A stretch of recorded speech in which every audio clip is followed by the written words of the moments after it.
қуаныштымын балалар. Олай болса, осындай көңіл күйіңіз жақсы болса, осындай керемет көңіл күймен өзін-өзі тану сабағын бастайық. Енді балалар, өзін-өзі тану сабағын бастамас бұрын біз өзін-өзі тану пәнінің Т ережесін қайталап өтейікші.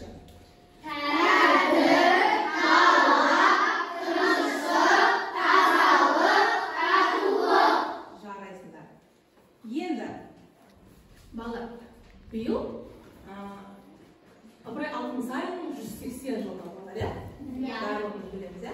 Енді осы Ыбырай Алтынсариннің 180 жылдығына орай бүгін сабағымызды топқа осы Ыбырай Алтынсарин атамыздың өлең жолдарымен өлең жолдарын құрастыру арқылы топқа бөлеміз. Ал мына жерде балалар Ыбырай Алтынсариннің өлеңдері тұр.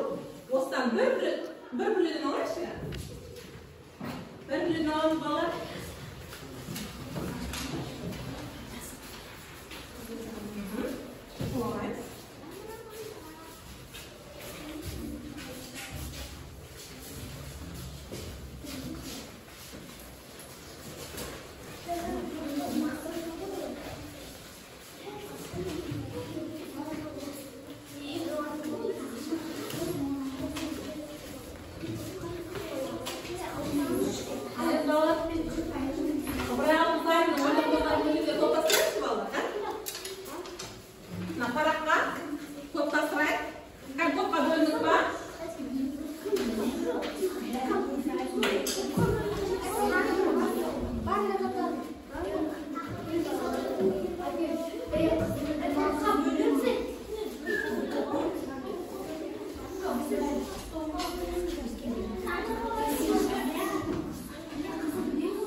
қойылған. Түн ұйқысын 4 бөліп, түнде бесік қаялған.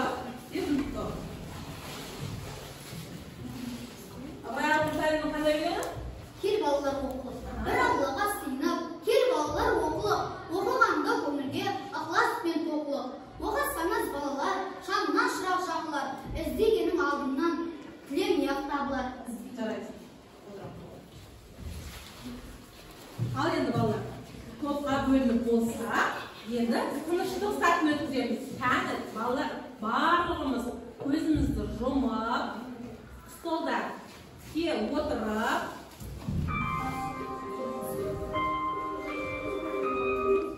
балалар орындықта тіке әдемі болып отырамыз. Енді және көзімізді жұмып, мені екі құлақтарым менде болсын. Нұрға бөлену. Ыңғайланып отырыңдар. Денелеріңді түзу ұстаңдар. Аяқ қолдарыңды айқастырмаңдар. Қолдарыңды тізелеріңе немесе үстелге қоюға болады. Көздеріңді жұмсаңдар да болады. Елестетіп көріңдер балалар. Күн нұры сіздің төбеңізден өтіп, кеудеңізге қарай бойлап барады. Кеудеңіздің орта тұсында гүл түйнегі орналасқан. Гүлдің түйнегі нұрдан бояу ашылып келеді.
отбасым тақырыбында эссе жазып келуге және әке тәрбиесі мәтінін оқып келуге келген. Балалар, дайынбыз ба? Иә. Дайын болсақ, әр топ бір-біреуден ғана болайыншы. Ал сүйіспеншілік тобы. Менің отбасым. Отбасы адамның өміріндегі ең маңызды нәрсе. Отбасы қайғылы, қуанышыңды бөлісіп, ұзақ болатын аяулы жандар.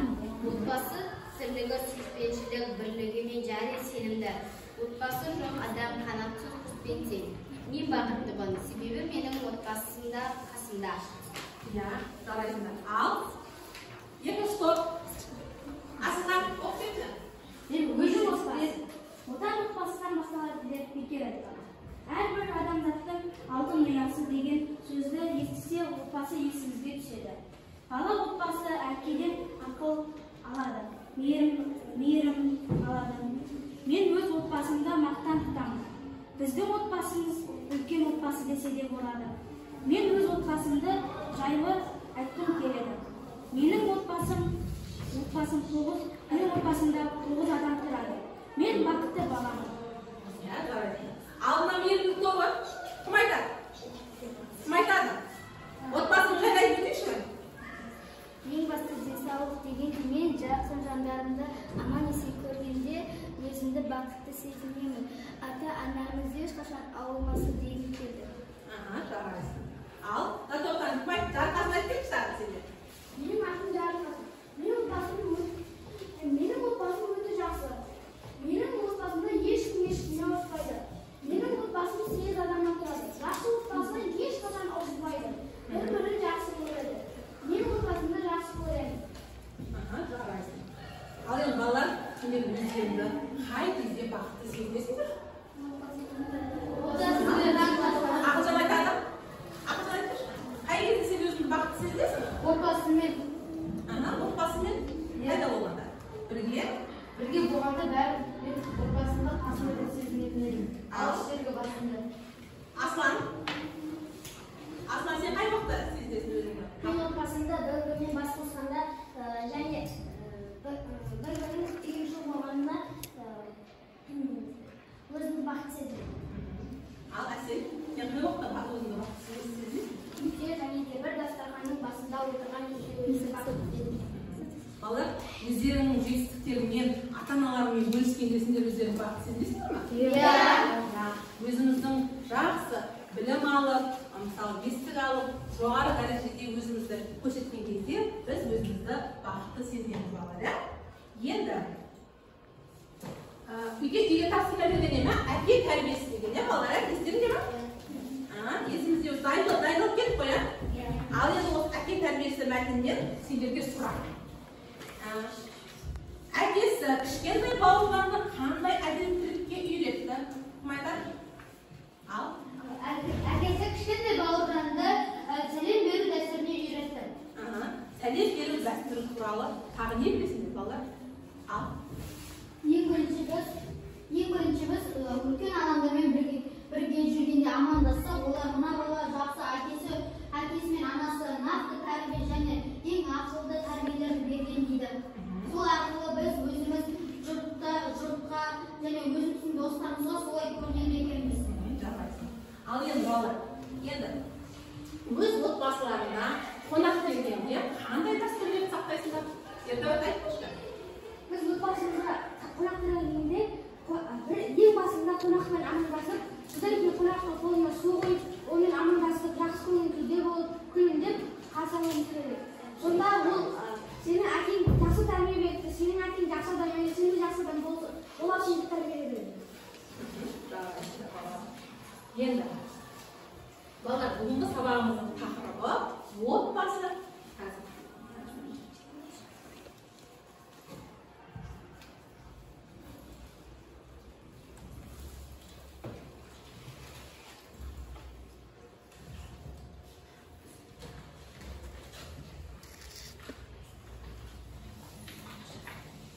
Балалар, бүгінгі сабағымыздың тақырыбы балалар отбасы дәстүрлері. Әр отбасының, әр халықтың жаңағы салт дәстүрі болады. Сол салт дәстүр сияқты әр отбасының да өзінің отбасылық дәстүрлері болады, балалар. Осы дәстүрлерді сол сияқты әсерлер болады. Бүгінгі сабағымызды осы тақырып бойынша көріп кеткен балалар. Бүгінгі сабағымыздың дәйек сөзі балалар. Ұяда не көрсең, енді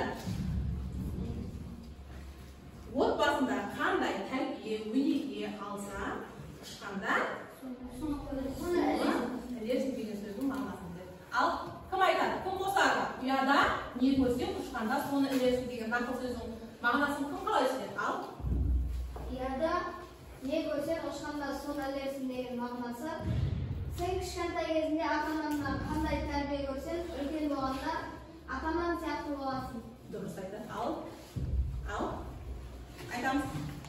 Ұяда не көрсең, ұшқанда соны ілерсің дегенде біз әке-шешемізді қарап баптасақ, біздің өскенде балаларымызды солай қарайды. Ұяда не көрсең, ұшқанда соны ілерсің деген мақалдан мынандай. Мысалы, үйде әкеміз бен анамыздың тәрбиемізді алып, өскенде соны білеміз. Мысалы, ата-анамыз бізге жақсы тәрбие берсе, біз өскенде соның Сол тәрбиені сізде алады. Ал нақыл айтады. Ал Әсел? Мысалы, ұяда не көрсең, ұшқанда соны ілерсің деген мағынасы.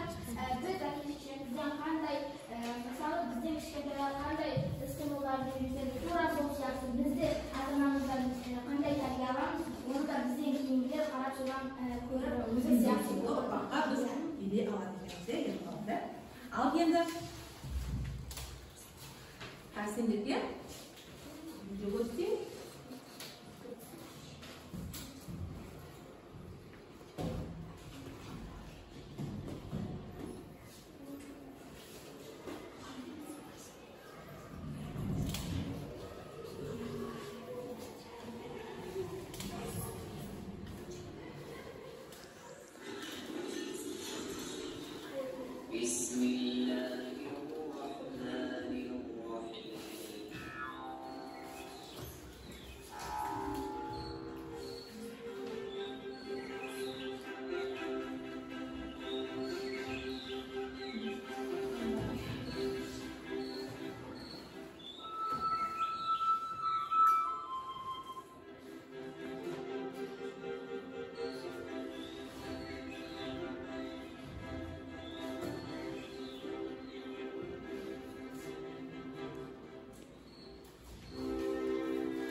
айтып береді ма?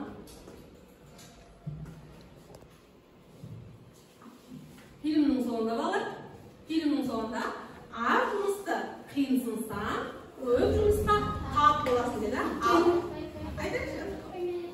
Мені топ айтамыз. Айтыңызшы.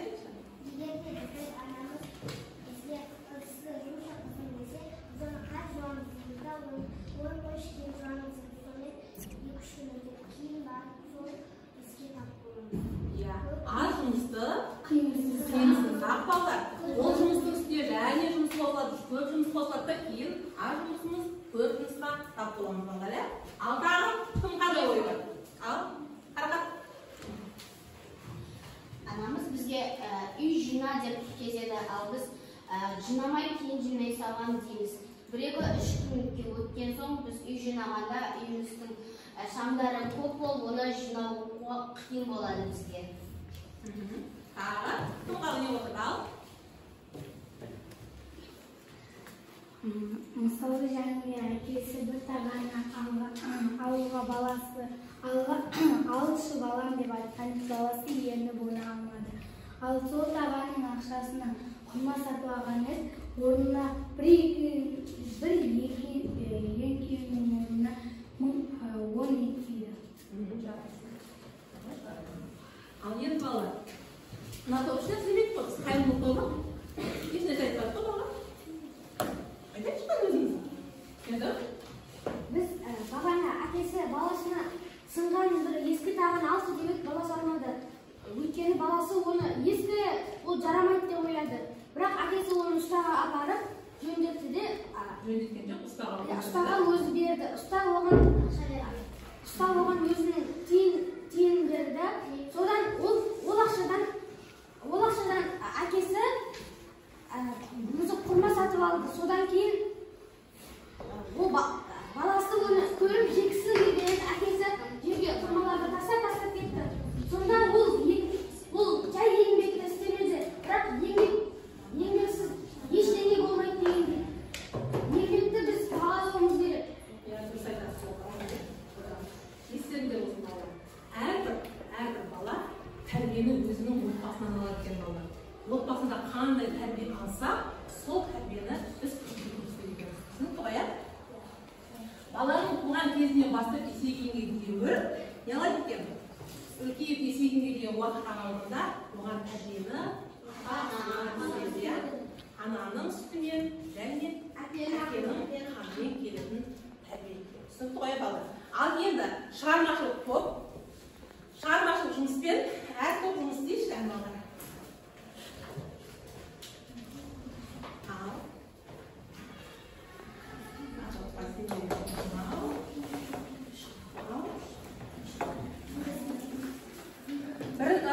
Қайырымдылық тобына отбасылық дәстүрлері туралы постер қорғайды балалар. Түсінікті ғой, иә? Осы отбасылық дәстүрлерін қорғайсыңдар. Ал сендер, бақытты отбасы, мейірімді балалар, қараңдар. Мейірімді бақытты отбасы қандай болады? Бақытты отбасының ішінде отбасында адамдар бір-біріне қалай қарым-қатынас жасайды. Сол жөнінде. Жазыңызшы, жазыңдар ма?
балалар? Kan bot балалар? Аспаймыз. Аспаймыз.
Сол үйдің шаңырағынан бақыт берген, иә? Аңғар көріңіздер балалар, қайтып бастырғаннан. Ал киіз үйдің балалар әр ұлғына былай жазыпты мынау. Бірлік, татулық, адамгершілік, жауапкершілік, сыйластық, ынтымақтық, жаңағы бейбіт өмір, ашық аспан деп жазыпты да оққа. Енді тыңдаймыз балалар. Енді осындай. Әр шаңырақта осы сөздер, осы іс-әрекеттер қолданса, ол шаңыраққа не береді екен? Естіген бақыт береді. Жарайсыздар. Өте дұрыс. Жарайсыздар. Ал ерінің сол бар.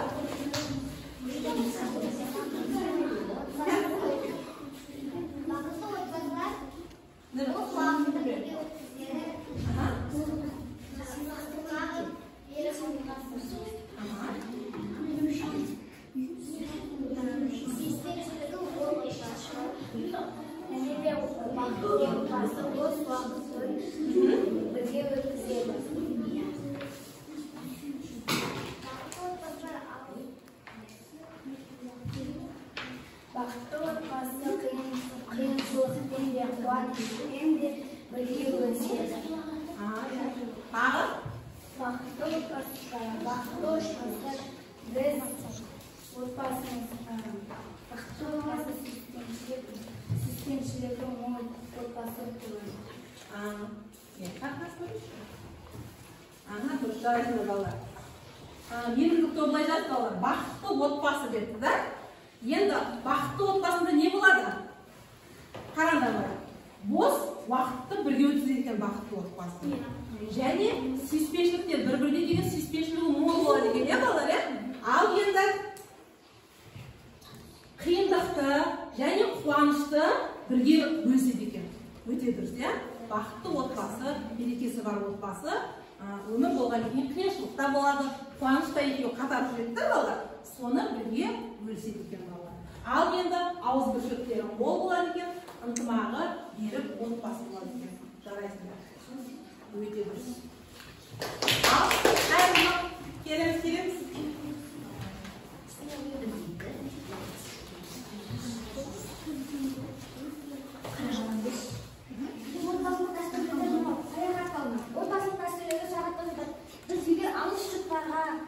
Олардың дәстүрлерін үйреніп, салт дәстүрлерін көріп, айтсақ, ол бізге керемет көңіл күй және отбасы дәстүрлері жатады. Ал енді мына дәстүрді әркім отбасында бір қыз туатын болса, оған әжесі не анасы тоқыма тоқуды, киім тігуді үйретеді. Енді мына дәстүрді айтып көрейік.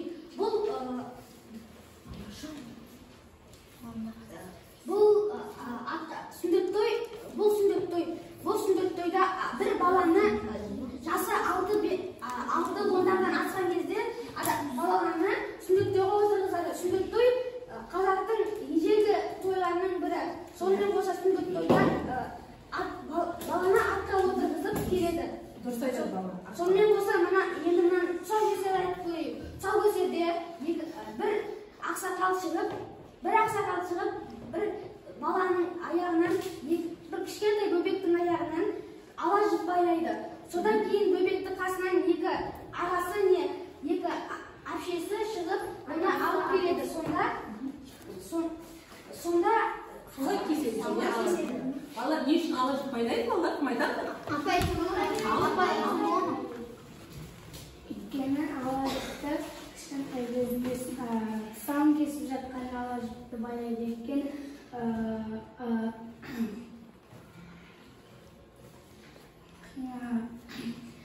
Өмірі ұзақ болсын деп, және де өмірінде қиыншылық болмасын. Ала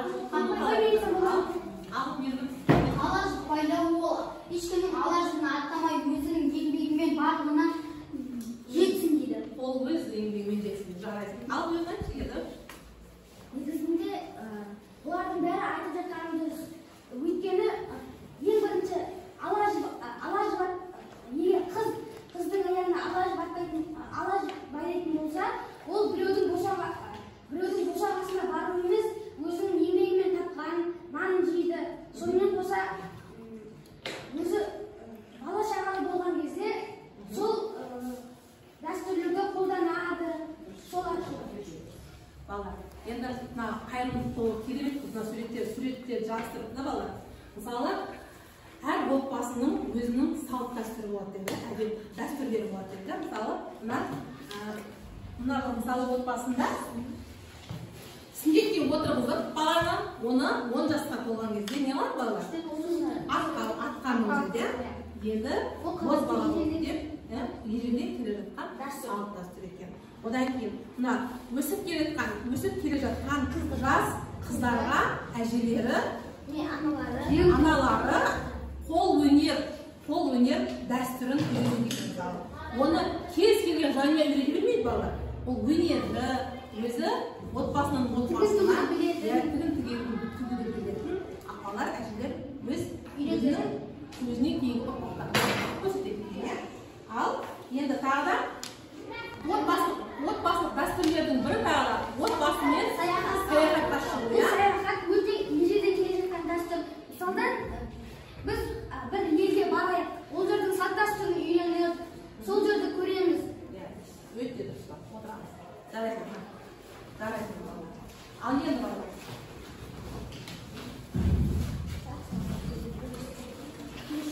Балалар, отбасы дәстүрлерге қараңдаршы, отбасы дәстүрлерге тағы не жатады, иә?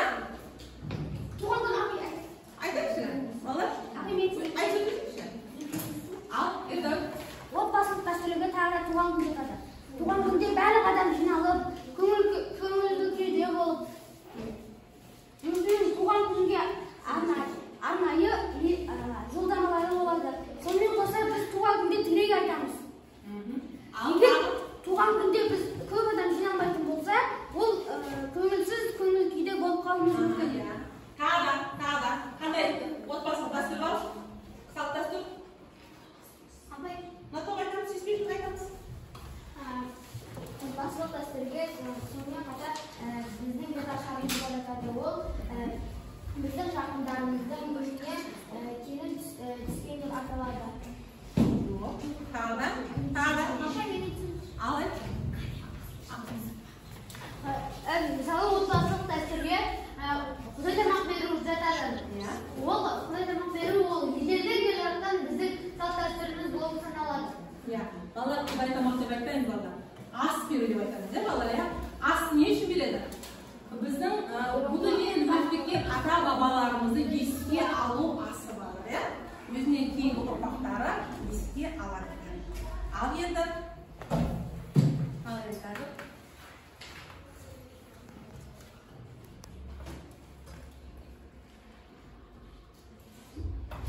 Ұзағамыз деп ұнар ма?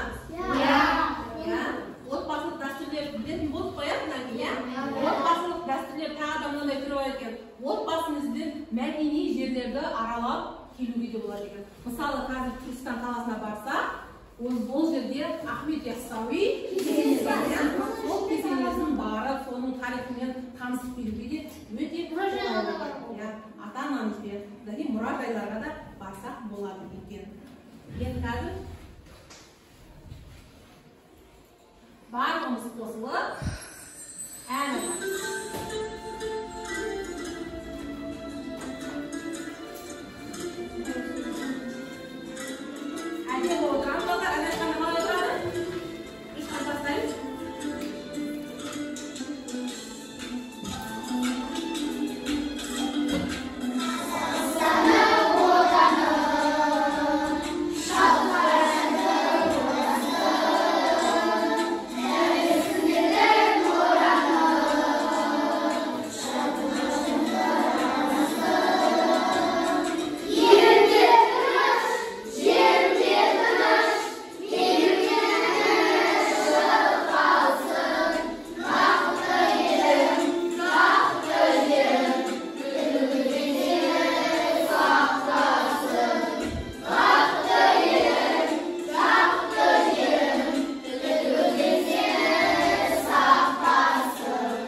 Qanday bo'lsin?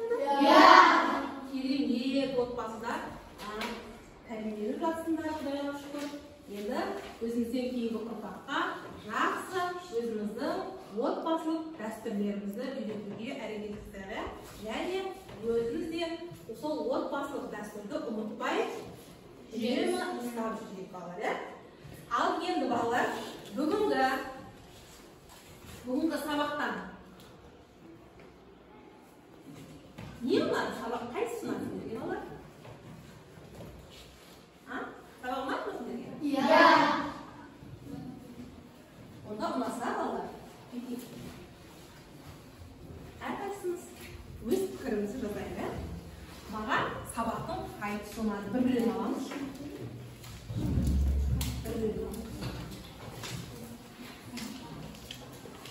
Маған сабақтың қайсысы ұнады? Жазамыз, иә балалар?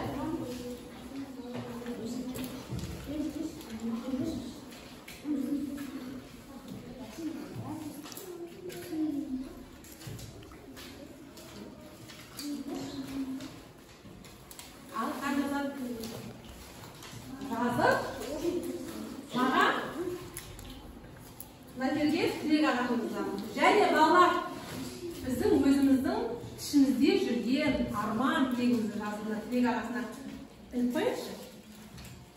Құдай қаласа орындалады. Ұмытылып бара отбасылық дәстүрлер жайында жазып қояйық, иә, бұл жерге.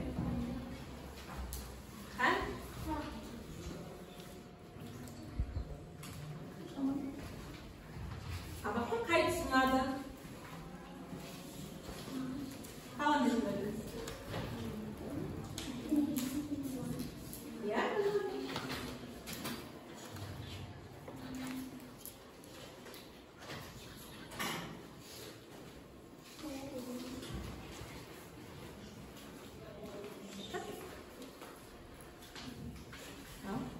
Өзіңізге ұнаған үшін жазады.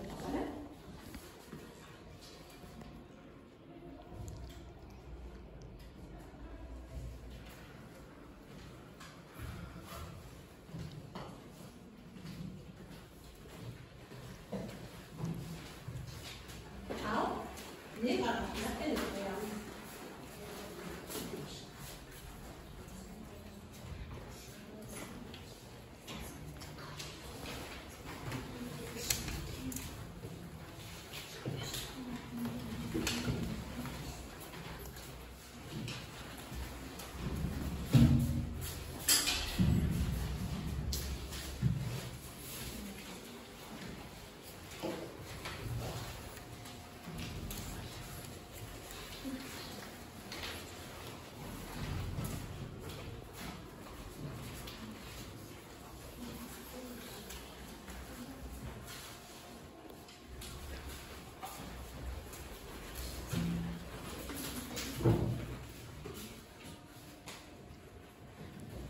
Abailen sola.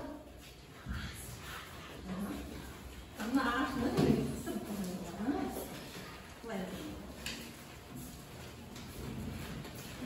Diyor ya böyle. Abi yengilerim diyor.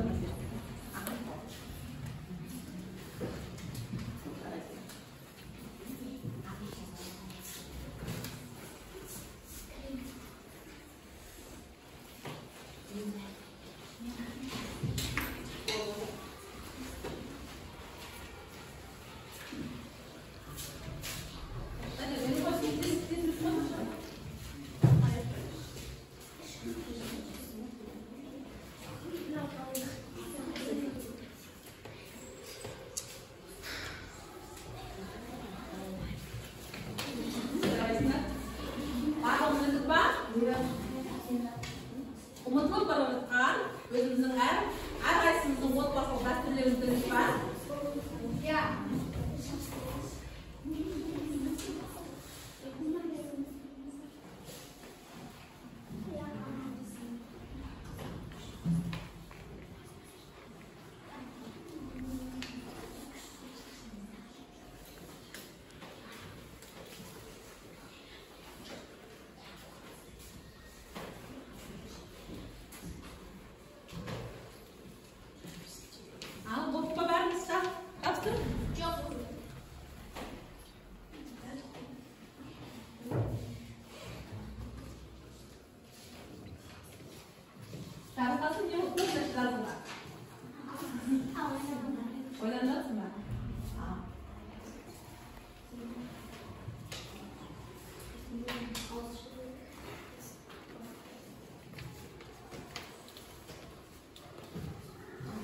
Жарайсыңдар, бүгінгі сабаққа өте жақсы қатыстыңдар.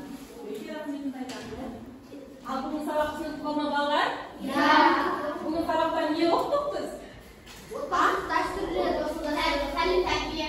Иә, отбасылық дәстүрлер туралы түсіндік. Отбасында қандай дәстүрлер болады екен? Туғанның дәстүрі,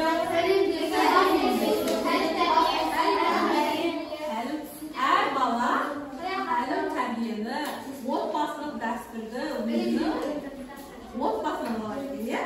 Әр бала өсіп келе жатқан ұрпақты имандылыққа, мейірімділікке, қайырымдылыққа тәрбиелейтін өзінің ата-анасы екен, иә, балалар, иә? Ал енді бүгінгі сабақ қызықты өтті ме балалар? Иә. Бүгінгі сабақ жақсы өтсе балалар, жақсы, осы сабақтан жақсы естеліктерді жүректеріңізге сақтап,